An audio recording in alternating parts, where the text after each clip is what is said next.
Radio Retrofuture.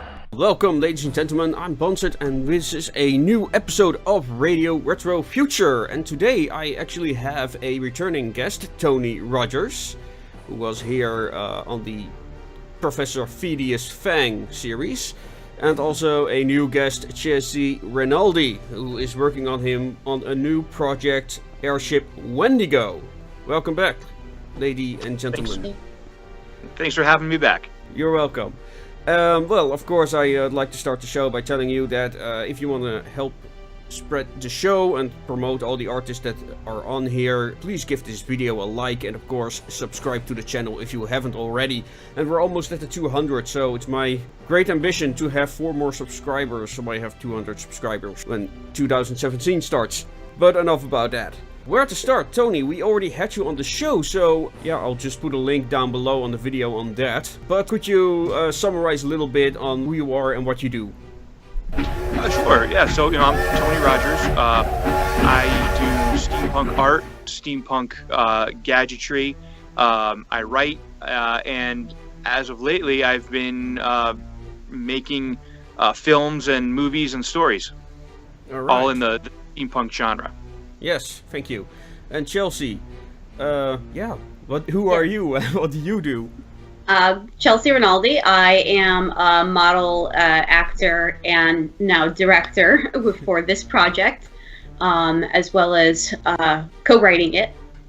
And basically been working with Tony to make this Wendigo thing happen. I've been doing film for a couple years now, and in various roles. Yeah. So, let's just start with how did you two meet and get to cooperate together? We actually met at a group photo shoot, I believe. Yep. Yeah. And it was a steampunk theme, and it was a gathering/photo shoot, and we just connected through Facebook and have worked on a couple other steampunk projects since then. Right. Have you also been, Chelsea, have you also been active in the Professor Phidias Fang series? No, actually, I was not part of that one in particular, but we have worked on other steampunk photo shoots with a couple other people that were involved in that project as well. All right. So, Tony, for you then, how did you get involved with Bryan Oliver's project, Tales of a Broken Reality, where we already had an episode with Bryan about this, so if you want to know more about Tales of a Broken Reality and how that works, I suggest you watch that video. But how did you get involved in that project? We were working on the Phidias Fang project, me and my crew there, and we had kind of taken a break from that. And Bryan was posting in different steampunk Facebook, web pages about this Tales of a Broken Reality. So I checked it out, and I looked at. He had a trailer on there, and I watched the trailer, and I just kind of casually said, "Hey, we should talk." And like 2 seconds later, he responded, and he was like, "Hey, what's up?" And we just kind of went. I said, "This is a project that I'm working on." I showed him the trailer for Phidias Fang. He thought that was great, and he said, "Give me a call." So we talked on the phone briefly. He lives in Colorado. We're in Connecticut. So we talked a little bit on the phone, and he kind of told me the idea about it and the background. He said, "Here's the link to the episodes that we've already shot. Check them out, and if this seems like something that you're interested in, let's do this."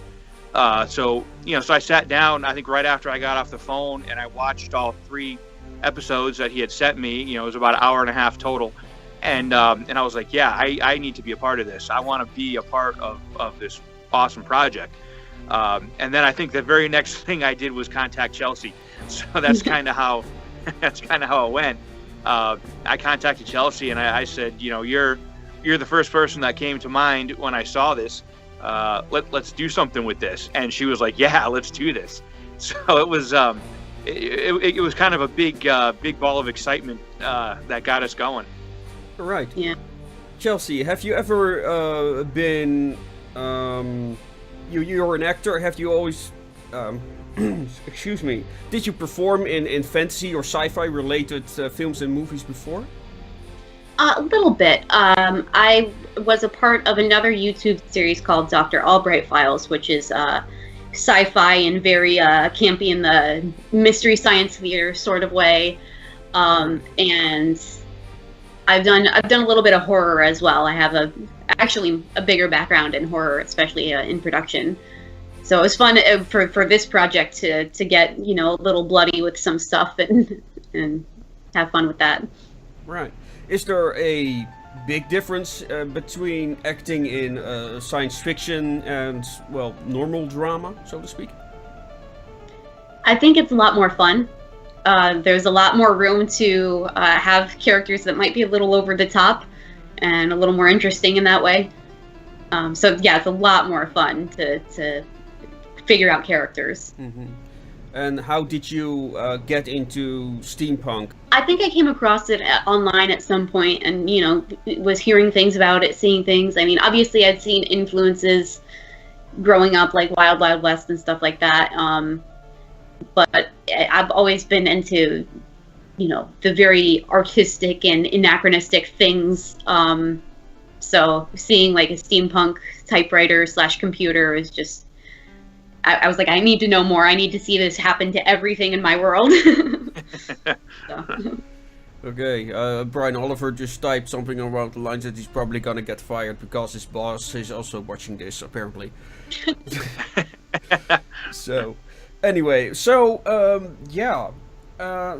So you're now taking a break of Professor Thaddeus Fang, Tony. Is that done? Is it already premiered? Not yet. It will be probably coming out towards the end of 2017. We had a little bit of a setback. One of our main people wound up having to have a little bit of surgery, so they were kind of out of commission for a little while. So we had to kind of put that on hold for a bit, you know, until that person was recovered. And we're going to continue. We have to finish shooting. We have a few scenes we have to finish shooting, which we'll do in the spring, and then that will be probably the rest of the time will be spent editing that. So we're hoping to have it released towards the end of 2017. So what is the basic premise of Airship Wendigo? I think that's a question for yeah, whoever goes first. Yeah, Chelsea? I think in general, Airship Wendigo did start out as just the name of the airship in the episode. Now it has come to represent everybody who's been involved in this project, anybody that's a part of our artistic collective of you know, steampunk fans. So yeah, that's where it is right now. And I don't know, Tony, if you want to add anything. Yeah, before that, could you please explain the idea behind Tales of a Broken Reality? So, Tales of a Broken Reality is, you know, the brainchild of Bryan Oliver, and his vision was that people from all around, really all around the world. He's got, you know, people, well, yourself, you know, people from I'm not sure exactly, but other parts of the world, all over the country, to kind of get up and get out, write a story, create your character. His vision is that, you know, these characters that we go for, you know, for those of us who are into steampunk or into cosplay, you know, we go to conventions and whatnot, we wear our characters and we dress up as our characters, and you know, that's great and all, but let's take it a step further. Let's take those characters, write a story about them, and have it be in this big, you know, YouTube series. So his and the way that I came into contact, you know, with him was when he was posting about this. You know, get up, write a story for your characters. Whether you shoot it on your iPhone or you shoot it on a 35 millimeter camera, or you know, you shoot it on your, I don't know, your old VHS camcorder. You know, however you're gonna shoot it. Write a story, you know, make a movie, and let's put this whole thing together and create this big sort of web series out of it with all, you know, different submissions, all different styles, all different types of artists from, you know, all over the world kind of coming together and creating this thing. And, you know, of course, with Bryan at the helm, So he would take that footage and edit it so that it is cohesive to the overall story. And of course the scripts and everything have to be approved by him because they have to make sense with the overall theme of the story. So he kind of has tells you what you kind of need and in order for it to make sense. But that's sort of and I hope, Bryan, I know you're watching, I hope that does it justice. That's sort of the in a nutshell version of what Tales of a Broken Reality is. So it's going to be this big long story told out over many different episodes that are sort of submitted, directed, created by different people from all over the world. People want to know more about Bryan's ambitions and Tales of a Broken Reality. Like I said, I will post a link to that episode down below where it gets explained in detail what Bryan is working on and all the obstacles they've encountered during the project. Airship Wendigo, please tell us more about that. And could you also kind of lift the veil on what the episode is going to be about?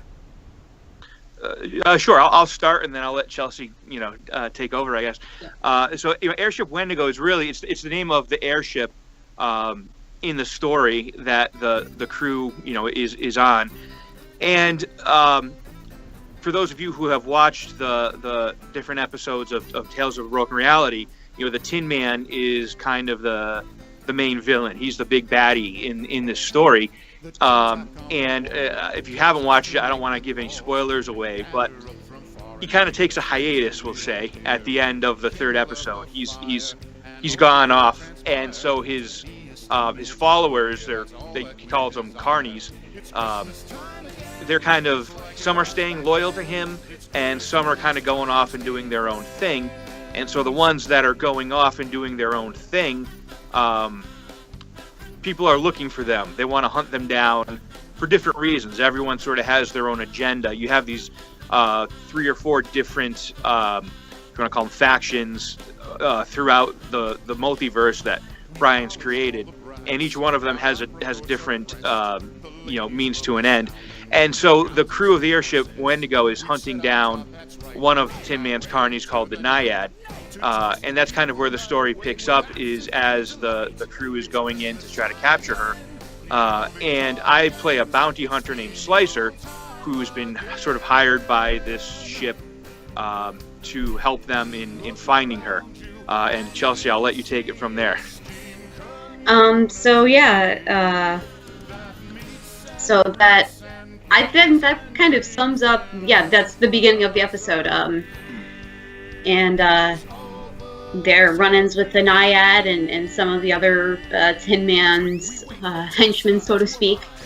And we've got a lot of interesting steampunk individuals from our area that have come out to play a part in this. And what started out as a part of Fragments, which is, what Tony had just explained, is actually turned into its own little short, which is titled Jaws of Hell. So rather than just being, a 5-minute short, we actually are going to have something a little more substantial as far as story, and really get to see some of these interesting characters in action. Mm-hmm. And how many? It's going to be one single episode in your case? Yes. Yep. One long episode. Okay. I'm not sure of the exact runtime at this moment, but I know it's probably going to be somewhere around 20 minutes. So yeah. Okay, that's long. You wrote the story yourself. Yes, I wrote it with my boyfriend James, who also plays one of the characters in the episode, and helped direct it as well. We all kind of helped direct it. It's been a team effort. Okay, so the shooting is almost done, I believe. Yep, shooting is officially wrapped. Yep, and now it's whatever final touches Bryan's putting on it before it finally premieres. All right. When do you hope to? When is the date that it will premiere? I don't know. We don't have an exact date yet. I'll just say soon. I don't know exactly. Like we said, it's all of the footage has gone to editing. So I would say sometime towards the early on in the new year. Yeah. So, and did you encounter any funny problems along the way of shooting? Because I saw you had this rather big set. Yeah, we've had some run-ins. Well, we've definitely had some. It's definitely been a learning experience. The first half of the story takes place on a beach, and we found a really great beach here in Connecticut. It's when I say beach, it's not like the ocean. It's it's a big river, I guess you would call it here in Connecticut. However, it has a tide, and so one of the big issues was that we would start shooting at 8 o'clock in the morning, and the tide would start to come in. So we would our set would move as we were kind of going along. We had as the tide would come in, we keep moving back, and then once we couldn't move back anymore, we're like, okay, that's a wrap for the day. And then we come back the next day and start again. So that was definitely one of the setbacks, I guess. Yeah. And the weather. and the weather, yes. Yeah. Myself, I was lucky to be wearing a lot of clothing. Chelsea's character, not so much. So we had some days where it was so windy. You couldn't hear any of the dialogue because the wind was just so strong. We'd be trying to do dialogue and leaves would be blowing in our faces. And sand kicking up and also when we were shooting on the river, we'd be like, okay, and action. And then, a speedboat would go by, or, some fishermen would go by and, hey, what are you guys doing over there? We actually had someone on a boat pull up right next to where we were and get out and be like, hey, can we be a part of this too? And we're like, we're in the middle of a shot. Get out of my shot. But, yeah. So it was interesting. It was a lot of fun. The cool thing though was that while we were out in the public area shooting, a lot of people were very curious about what we were doing and took down our information, and they said, oh, well, as soon as I get home, I'm going to go on Facebook and look this up. This is so cool. So we actually were able to get a lot of promotion that way as well. So yeah. That's always nice. So I saw you had this. You filmed on Facebook. You put this video down of a quite a big set. Is that an existing location, or is it just a barn and you made all these props and put them there? Actually, that set was found last minute. It was the night before we had found out what we were originally going to use a studio, and it was no longer available. And at the last minute, I remembered my best friend down the street has access to a barn on his family's property. So we went in there, we cleared out all of the stuff that was packed away for the winter, and just hung some canvas and decorated it. Between them, I think the three of Tony and two of the other cast members just brought in props that they had and put it together. Okay.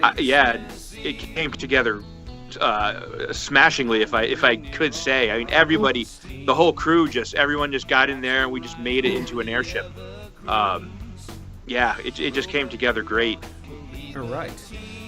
So, do you have any further plans for the Airship Wendigo? Are you going to visit events as a group at one point, or was this just project-based and you leave it at that? We're going to be having a big event. I'll let Chelsea talk about that in a second. But we do plan on continuing the story. So, once this premieres, it won't be the last of. Well, it may be the last of the airship. It won't be the last of the crew of the Wendigo. We're gonna continue the story on, and hopefully, if we're able to do another couple of episodes, to sort of wrap the story up. The story ends on really quite a cliffhanger. So my hope is that people will see that and want to know more. Want to know what happens. So I hope we get the opportunity to continue that on and wrap up that the episode that we've done so far, and then maybe continue on from there. So and then we have a big thing coming up in February. I'll let Chelsea talk about that. Yeah, we have we're going to have a screening for our episode, and another episode that Tony directed for Fragments called Knock Knock. And it'll be a nice little steampunk market gathering. Hopefully we're going to have some music, and that'll be on February 10th in Hartford, Connecticut, for anybody that's in this area. And we'll hopefully be having a couple of other convention-type events coming up over the next year as well. I'm not sure which ones we can or can't confirm at the moment. But all right, and the stories that you still have to film, they are already done? Yeah, Tony. The next episodes beyond what we've shot already are not done yet. They're still we're still writing in the process of writing those. Realistically, we probably wouldn't be looking at seeing anything further until sometime next year. All right. So yeah, I think I'm run out of questions. Have I covered everything? I think so. Knock Knock, which was one of the fragments that the most recent one. I directed half of it, and Karen, a friend of ours, directed the second half. So that's out now. You can see that now, and that is a little bit of a prequel to one of the henchmen that is going to be in the episode, Jaws of Hell. One of the henchmen that goes after the Naiad, called the Strongman. So anyone who hasn't seen that yet, the Strongman is played by a professional wrestler who we happen to meet. He's from Massachusetts. He goes by the wrestling name Judge Chambers. And so he plays the Tin Man Strongman, and it's just a great it's a great little fragment. And one of the other characters is played by another professional wrestler from also from Massachusetts, who goes by the name Crimson, and the two of them have a great fight scene. So if there's any wrestling fans, check that out, because they really did a great job with that. And that kind of is like I said, that's the prequel to then what sort of takes place in our bigger, longer episode. Wow, that's the third time already that Pro Wrestling has come up on my show. So yeah, we were lucky enough to get some really, really great people involved in this, and these two guys, they're just amazing. They're just great, great guys, and they're wrestling. You can tell when you're watching it, you're like, oh yeah, those guys know how to wrestle. They do there. So yeah, no, we were lucky enough to get some really great people. Not only those guys, but everyone, all of our cast and crew. Everyone who took part and joined, and even people who didn't want to be in it, but behind the scenes, like Chelsea's friend who let us tear his barn apart and turn it into an airship for a day. And different, just there's been a lot of people really excited and willing to help, and it's been a really great experience for me. All right, what was the experience for you like, Chelsea? It's been a headache, that's for sure, but it's been definitely worth it. It's been a lot of fun. Everybody was fantastic. For all of the setbacks we had, things just magically came together. So I'm excited to finally see the final product, and I'm really excited for everyone else to see it too. All right. So yeah, any other things we need to talk about? Well, you can find us on Facebook, Airship Wendigo. We post all of the updates happening with our group and where you can find us and what we're up to as far as a team and as far as Tales of Broken Reality. So, Chelsea, do you have any words of inspiration for our audience? I would say you just got to work through it. No matter what happens, work it out and work through it. It's worth it. Well, okay, ladies and gentlemen, with that I think we are gonna wrap it up. So everyone, thank you for watching. I will post this episode very soon. It's rather short, so hey, I don't have to do that much editing this time. And yeah, I will post, of course, all relevant links down below. And as always, ladies and gentlemen, make it your way.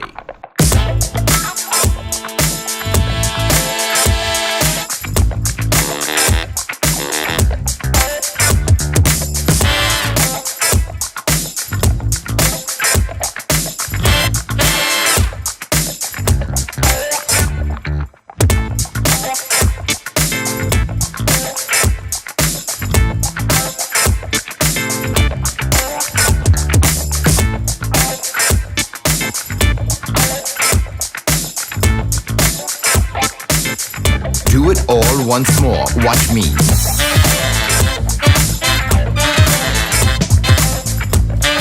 I'm going to show you the next 2 parts right here.